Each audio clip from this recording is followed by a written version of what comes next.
वर्तमान ration card धारी आसला सबुठु बड़ खबर। तेज सारा देश में बीपीएल राशन कार्ड धारी को सरकार पूर्व अपेक्षा अधिक राशन सुविधा प्रदान करेंगे। वर्तमान सरकार राशन कार्ड धारी को 5 केजी चाउल एवं यह सहित 5 केजी गहम दि जाउछि। यह व्यतीत सरकार राशन कार्ड धारी अनेक बड़ परिवर्तन करिसेंति, जार लाभ एवं समस्त उपलब्ध हेबो।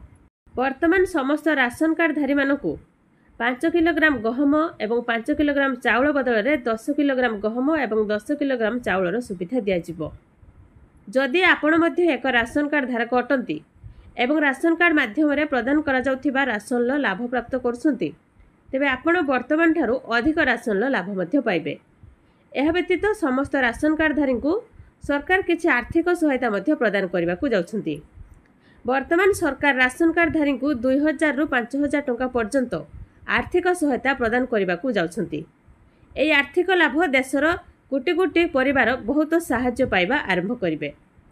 तेबे राशन कार्ड धारी आउ एक बड़ खुशी खबर आसुची, जो कहुच्छी जे बीपीएल राशन कार्ड धारी को पीएम उज्ज्वला योजना अधीन गोटे वर्ष में 3टी मागणा गैस सिलिंडर सुविधा दिज्व। यह सहित आयुष्मान कार्ड माध्यम सरकार समस्त अर्थनैतिक पछुआ एवं गरीब लोकंकु आयुष्मान कार्ड तैयारी करने को सुजोग देउछंती। जदि आपण जने बीपीएल राशन कार्ड धारक, तेबे आपण आयुष्मान कार्ड तुरंत प्रस्तुत हेबो एवं तापरे आपणकु सरकार को ठारू 5 लाख टंका पर्यंत मागणा चिकित्सा दिज्व।